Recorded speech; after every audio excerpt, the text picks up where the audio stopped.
Hello everyone, welcome once again in my YouTube channel in AK career academy. तो देखिए, अभी हम लोग क्लास 10th के मैथ्स को पढ़ रहे हैं, जिसमें आपको दूसरा चैप्टर पढ़ाया जा रहा है और ये है बहुपद यानी पॉलिनोमियल्स। और इसमें पिछले वीडियो में हम द्विघात समीकरण से संबंधित 4 फॉर्मूला जो था इंपॉर्टेंट उसको प्रूफ किए थे। और आज के क्लास में हम त्रिघात बहुपद यानी क्यूबिक पॉलिनोमियल से संबंधित जो फॉर्मूला है उसका डेरिवेशन देखेंगे कि वो कहां से उत्पन्न हुआ है, यानी उसको प्रूफ करके हम लोग देखेंगे। तो आइए सबसे पहले स्टार्ट करते हैं और देखते हैं कौन कौन से फॉर्मूला है। तो सबसे पहली चीज कि त्रिघात बहुपद जो होता है इसका मूल रूप यानी ओरिजिनल फॉर्म जो है ये इस तरीके का होता है ax³ + bx² + cx + d।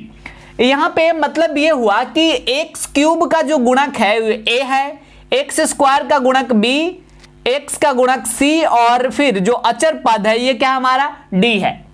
अब यह देखना है कि त्रिघात बहुपद है, चूंकि यहां मैक्सिमम पावर 3 है इसलिए त्रिघात बहुपद कर रहे हैं और त्रिघात बहुपद के शून्यकों की संख्या भी कितना होगा 3 होगा, जिसको अल्फा बीटा और गामा से डिनोट किया जाता है, यानी अल्फा बीटा और गामा से इसके शून्यकों को सूचित किया जाता है। अब देखिए, अगर शून्यकों के योगफल के फॉर्मूला की बात किया जाए यानी जितने भी, जैसे मान लीजिए कि एक एग्जांपल यहां लिखते हैं और इसमें आपसे पूछा जा रहा है कि आप बताइए इसके 3 शून्यक हो गए और तीनों शून्यकों का योगफल कितना होगा, यानी alpha plus beta plus gamma. तो देखिए, अगर तीनों शून्यकों का योगफल निकालना है तो आपको ये तीनों शून्यक निकालना नहीं पड़ेगा, बल्कि आप directly alpha plus beta plus gamma का फॉर्मूला यूज करेंगे -b/a। तो देखिए, फॉर्मूला का माइनस और b कितना है x², b का मतलब x² का गुणक तो क्या है -2 है, तो -2 फिल कर दिए।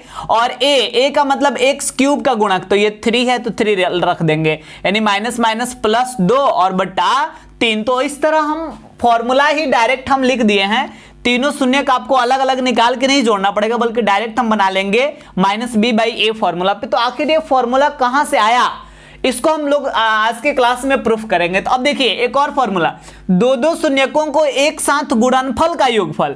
जैसे इसका 3 शून्यक है तो दो शून्यक को एक साथ गुणा करना है। जैसे पहले अल्फा बीटा को गुणा कीजिए, फिर बीटा गामा को गुणा कीजिए और फिर अल्फा गामा को गुणा कीजिए और फिर तीनों को जोड़िए, तब इसका जो योगफल होता है वो होता है c/a के बराबर। तो मतलब इसको भी आप डायरेक्टली इस फॉर्मूला के सहायता से निकाल सकते हैं, या तीनों शून्यकों का गुणनफल एक साथ alpha into beta into gamma, ये भी आप -d/a फॉर्मूला से फाइंड कर सकते हैं। अब देखिए, कई बार होता क्या है कि कोई त्रिघात बहुपद जो होता, जैसे यहाँ त्रिघात बहुपद ऑलरेडी दे दिया, इसमें जो भी पूछ रहा हूं हम निकाल रहे हैं, लेकिन कई बार ऐसे होता है कि आपको तीनों शून्य क्वेश्चन में दे दिया जाएगा, अल्फा कितना है, बीटा कितना है, गामा कितना है, ये तीनों दे दिया जाएगा और आपसे पूछा जाएगा कि आप खुद से फाइंड कीजिए इस त्रिघात बहुपद को ही। तो देखिए, त्रिघात बहुपद अगर हमें निकालना हो तो उसके लिए हम ये फॉर्मूला यूज करेंगे, x³ minus alpha plus beta plus gamma into x² plus alpha beta plus beta gamma plus alpha gamma into x minus alpha beta gamma. इस फॉर्मूला का यूज करके हम आसानी से त्रिघात बहुपद को भी फाइंड कर सकते हैं। अब देखिए, ये इसमें कितने फॉर्मूला हो रहे हैं। सबसे पहले शून्यकों का योगफल, दो शून्यकों के को एक साथ गुणनफल का योगफल, फिर शून्यकों का गुणनफल और फिर त्रिघात बहुपद का फॉर्मूला। तो यहां भी 4 फॉर्मूला है जिसे हमें प्रूफ करना है। तो आइए स्टार्ट करते हैं इसको साबित करना। तो देखिए, सबसे पहली चीज कि त्रिघात बहुपद का जो है मूल रूप ये होता है ax³ + bx² + cx + d। और इसके शून्यक कौन कौन है, के शून्यक अल्फा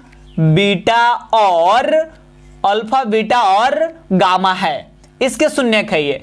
तो अभी मतलब पिछले वीडियो में भी हम बता चुके हैं और यहां भी आप सीखिए कि शून्यक का मतलब होता है x का ही वैल्यू, x के ही वैल्यू को हम शून्यक कहते हैं। यानी यहां पे x का ही वैल्यू शून्यक है तो शून्यक अल्फा बीटा गामा है ना, यानी अल्फा बीटा गामा x का ही वैल्यू है, यानी x बराबर अल्फा लिख सकते हैं, x बराबर बीटा लिख सकते हैं और x बराबर गामा लिख सकते हैं। तो फिर सोचिए, अल्फा को अगर इस साइड लाएंगे तो x माइनस अल्फा और यहाँ पे कुछ नहीं बचेगा इधर तो 0। बीटा को अगर आप इस साइड लाते हैं तो x minus beta equal to 0। Gamma को अगर आप इस साइड लाते हैं तो x minus gamma equal to 0। तो आप देखें इस तरह से ये 3 मतलब 3 शून्यक था त्रिघात बहुपद का, तो इसका 3 गुणनखंड भी होगा। ये तीनों उस त्रिघात बहुपद का गुणनखंड है। तो फिर अगर हम उस त्रिघात बहुपद को फाइंड करना चाहेंगे जो है x cube plus b x square plus c x plus d, तो हमें क्या करना पड़ेगा, इस तीनों को इंटू करना पड़ेगा।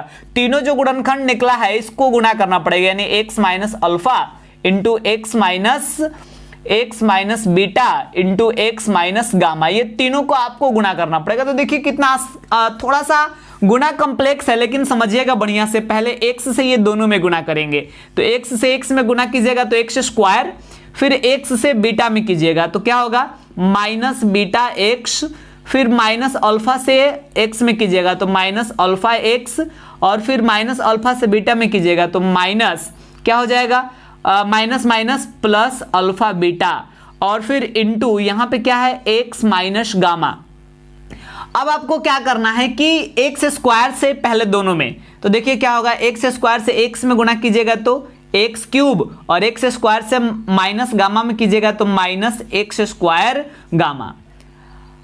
और फिर यहां देखा जाए तो माइनस, या आप इसको इस फॉर्म में लिखे बिकॉज यहां सब इसी फॉर्म में लिखे, एक्स स्क्वायर से माइनस गामा में गुणा कीजिएगा तो हो जाएगा माइनस गामा एक्स स्क्वायर। फिर इसके बाद माइनस बीटा एक्स से भी दोनों में गुणा करना है तो हो जाएगा माइनस, यहां भी एक्स है और यहां भी क्या है एक्स है, तो माइनस बीटा एक्स स्क्वायर, और माइनस बीटा से आप गामा में गुणा कीजिए तो माइनस माइनस प्लस, और फिर यहां बीटा यहां गामा, और फिर यहां पे एक्स है तो एक्स को लिखेंगे।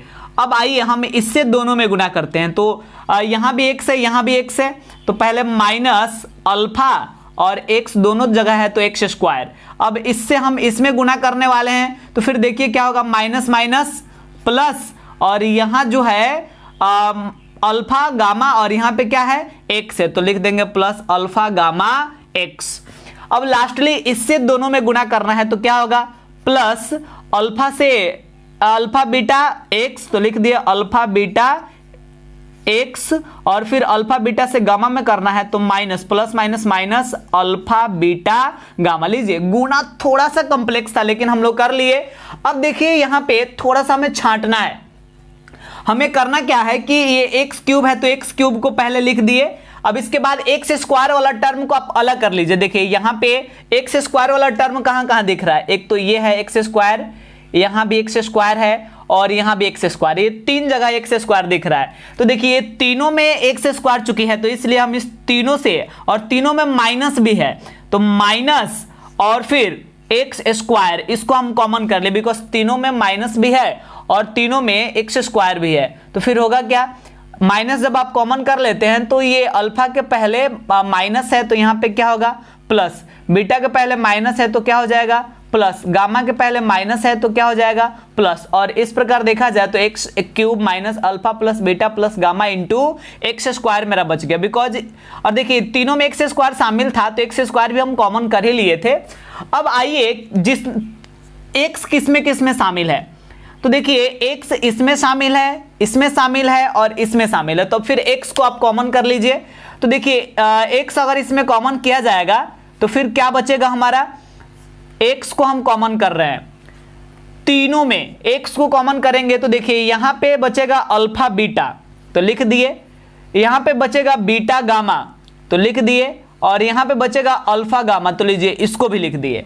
अब क्या हुआ, ये सारे टर्म्स को हम लिख दिया, लास्ट में मेरा बच रहा माइनस अल्फा बीटा गामा। अब सोचिए एक फॉर्मूला था त्रिघात बहुपद निकालने के लिए, त्रिघात बहुपद का जो पहले हम फॉर्मूला लिखे थे वही फॉर्मूला यहां आ गया, देख लीजिए। यानी त्रिघात बहुपद अगर हमें निकालना है तो हमें इस फॉर्मूला का यूज करना पड़ेगा, और ये कहां से आया ये आपको हम दिखा दिए। अब आइए और जो तीन फॉर्मूला बाकी है उसको देखते हैं हम कैसे डिराइव कर लेते हैं। तो देखिए हमें करना क्या है कि यहां सबसे पहले LHS में यानी लेफ्ट हैंड साइड में क्या है हमारा ax cube plus bx plus bx square plus cx plus d ये है, और फिर यहां पे जो मेरा क्या कहते हैं RHS है, यानी राइट हैंड साइड यहाँ पे क्या है x cube minus alpha plus beta plus gamma into x square और प्लस फिर alpha beta plus beta gamma plus alpha gamma into x, और देखा जाए तो लास्ट में माइनस अल्फा बीटा गामा। अब देखिए हमें यहाँ पे क्या करना है, एक अलग से एक काम यहाँ पे हमें कर लेना है कि ये जो टर्म हमें दिख रहा है RHS का, यहाँ पे एक अचर पद, ये k एक अचर पद है और इस अचर पद से इन सारे टर्म में मल्टीप्लाई कर लेना है। तो सारे टर्म में गुना करने का मतलब यहीं पे हम कॉमन कर लिए k को। अब देखिए k से इन सब में गुना करना है, तो k एक्स क्यूब, ये RHS का टर्म हम लिख रहे हैं केवल, और फिर माइनस k से इस तीनों में गुना होगा तो क्या हो जाएगा minus k into alpha plus beta plus gamma into x square, और फिर k से इसमें भी गुना करना है तो क्या होगा plus k into alpha beta plus beta gamma plus alpha gamma into x, और लास्ट में minus k alpha beta gamma. अब देखिए यहाँ पे क्या करने वाले हैं हम, सोचिएगा थोड़ा सा। यहाँ जो LHS का सबसे पहली चीज की ये मेरे LHS में इतना लिखा हुआ है और ये आ गया RHS का टर्म। अब यहाँ पे देखिए LHS में एक्स क्यूब का गुणक जो है ये RHS में एक्स क्यूब के गुणक का के जो है बराबर होगा। तो यहाँ एक्स क्यूब का गुणक क्या है a है और यहाँ एक्स क्यूब का गुणक क्या है k है, यानी k और a ये दोनों हमारा क्या होगा बराबर होगा। इसको आप मान लीजिए इक्वेशन फर्स्ट, आया समझ में। अब देखिए एक्स स्क्वायर के गुणक की हम बात करते हैं, दोनों तरफ एक्स स्क्वायर का गुणक RHS का भी और LHS का भी, दोनों वाला हमारा क्या होगा बराबर होगा। तो फिर RHS में एक्स स्क्वायर का गुणक क्या है, यही है मेरा RHS, और यहाँ पे एक्स स्क्वायर का गुणक देख लीजिए minus k into alpha plus beta plus gamma, और यहाँ पे एक्स स्क्वायर का गुणक क्या है b है, तो बराबर क्या लिख दिए b लिख दिए। अब सोचिए आप माइनस है तो माइनस k जो है यहाँ पे समीकरण फर्स्ट में k इक्वल टू क्या दिख रहा है a, तो k के जगह पे हम a भी फिल कर सकते हैं। अब देखिए यहाँ into alpha plus beta plus gamma equal to b।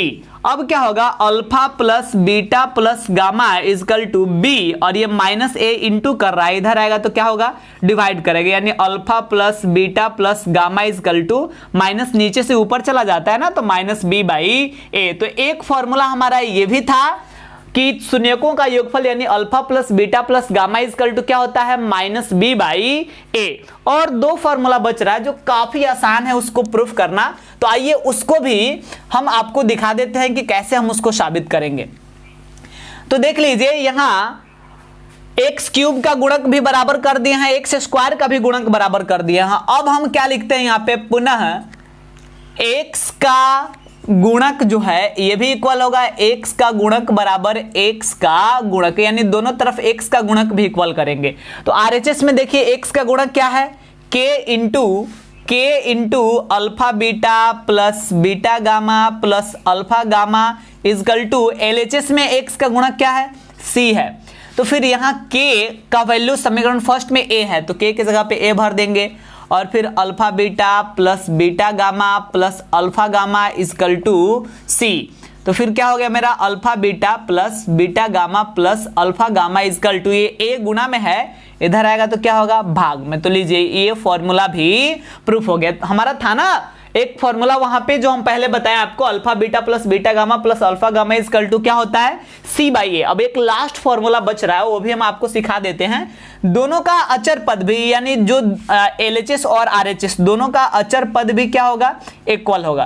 तो लिख दिया अचर पद इज इक्वल टू अचर पद। तो देखिए यहाँ का अचर पद क्या हमारा d है और यहाँ अचर पद क्या है माइनस k, यहाँ लिख दिए minus k is minus k, और फिर क्या है alpha beta gamma is equal to, इधर का अचर पद क्या है इस साइड का अचर पद अगर देखा जाए तो ये हमारा d है, तो बराबर क्या लिखेंगे d। अब सोचिए माइनस k का वैल्यू कितना है a है, तो k की जगह पे a alpha beta gamma equal to d, यानी हो गया alpha beta gamma equal to d, ये माइनस ए इंटू कर रहा है, इधर आएगा तो क्या होगा, डिवाइड करेंगे, यानी alpha beta gamma equal to minus नीचे से ऊपर चला जाता है, यानी माइनस डी बाई ए।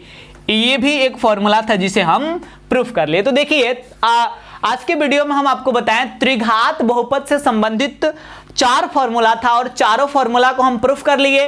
तो आज के वीडियो के लिए बस इतना ही, और अगले वीडियो में हम एनसीईआरटी मैथ्स के जो चैप्टर है 2.1 उसके टोटली पूरे सॉल्यूशन को अगले वीडियो में हम देखेंगे।